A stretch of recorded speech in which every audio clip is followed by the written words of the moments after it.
Hey, welcome back to the shop. Today I'm going to throw out a video. It's actually going to be about a 1-year review video on my Milwaukee cordless circular saw. I've got a project today that I'm doing, and it is a ways away from the house, and I didn't want to have to run a cord out here, and I didn't want to take all my wood over to the house to cut it. So I brought out the circular saw for this, and this project is just perfect for this kind of saw. So let's get to it. I'll show you what I'm talking about. So this is what I got going on today. It is a new workbench that I picked up. It's gonna sit here outside my shop. My shop is evolving. That's another video for another day. But this is something I picked up for free on Craigslist. And with the exception of the plywood top here, everything else was particle board. Down below, I've cut these already. I picked up some free wood on Craigslist. But everything else was particle board. You can see in here, this drawer that rolls out, it's particle board. And then there's a shelf up here. This was all particle board. So I'm in the process of just putting this plywood down. And then, like I said, this thing's gonna stay out here. But this is a perfect time to use a saw like this. I've had it for about a year now, and I love the saw still. Like I said in my prior video, it's never gonna replace my Mag 77. There's just too much power there. If I was cutting dimensional lumber all day framing, or if I was cutting for somebody, there's no way I'd be using this saw. That's not what this saw is meant for. It's meant for small little projects like this, or projects where you just can't string a cord. And that's what I've got going on today. So as far as the saw itself, I mean, it's held up for a year for me. I've had no issues with it whatsoever.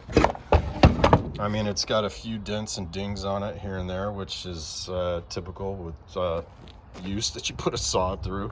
I am not a fan of the guards, and it's just a product of my environment that I grew up in. But with this saw, it's almost a necessity, because if you don't have a guard on there and you've got a battery pack back here, if somebody ever picks up this saw and hits the trigger, the safety in the trigger, and you have that guard pinned up like I normally do, bad things are going to happen. So I've had to get used to this guard because of that. So it's taken some time, but I cut by line of sight, and it's in my way a little bit, but not to the point where it's just completely obtrusive and I can't make my cut. So anyway, I'll show you a few cuts with this thing. But if you're a homeowner in need of a saw, and you're not going to be doing a whole lot of dimensional lumber cutting in terms of like 2x4s, 2x6s, that kind of thing, this would be a perfect saw for you. If you're cutting OSB all day long, I don't know what the battery would do to hold up on that. If you're trying to sheet a roof or something like that, I wouldn't advise this saw. But for a small project like this, I've used it in fencing. I've used it just kind of like this, like I said, and then the thing just works great. It's got enough power to go through it, and I'll show you that in some videos here.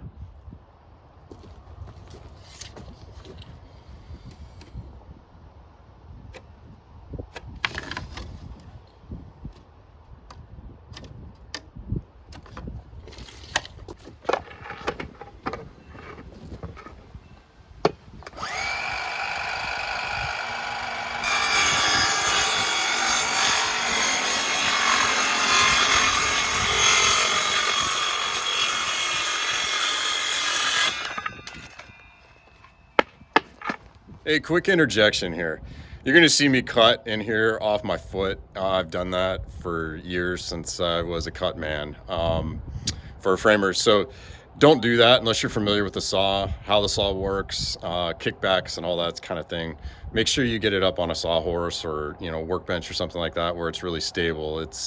I'm not advocating cutting like this until you're familiar with a circular saw, like I said, and know what to expect in terms of the forces that you're dealing with there. So anyway, let's get back to it.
Another project whipped by the Milwaukee M18.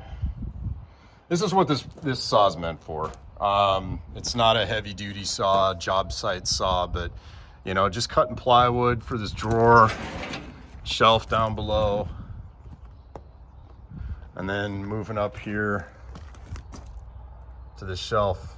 I mean, I don't know how many cuts I made, maybe 20 to get all that done, but that's what this saw is made for. It's perfect for that. So as a homeowner, I would definitely recommend this saw if you're professional and you're just looking for, you know, kind of a stopgap, which I mentioned in my prior video, saw to kind of use as a trim saw, small projects, or when you just don't want to string a cord. This thing's tough to beat. I really have no complaints. I know in my prior video, some people were complaining about its lack of power. It's not a real powerful saw. That's not what it's meant for. And I know they sold them at Home Depot exclusively, I think. Somebody mentioned that in my prior video. And, you know, I picked it up on a deal because I was in a pinch.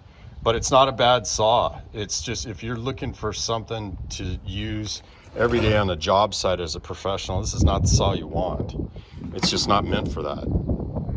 And you know, I wouldn't call me a professional, but I have worked with pros and on the job site, and you know, I'm familiar with skill saws, circular saws, and I got nothing bad to say about this. It fills a void. That's really what it does. It fills a void when you just need that saw and you don't want to string a cord, or you can't string a cord, and it's not a huge project. So anyway, thumbs up on this one for me. Thanks for joining me today on this small little project, but I just had to throw out another video on this saw because I'm just so impressed with it, and it's been about a year. I've got enough trigger time on it now to give you an honest review on it. Like I said, it's held up pretty well. The foot really, it's in perfect shape. You can't even barely tell I've used it. But anyway, hope you enjoyed that. I hope that gave you a little bit more confidence in this saw. And if you're a pro, just know this is not something that you want to pick up to go hit the job site every day. Look elsewhere, but stopgap saw for sure, trim saw for sure. Again, thanks for joining me. I'll catch you on the next video.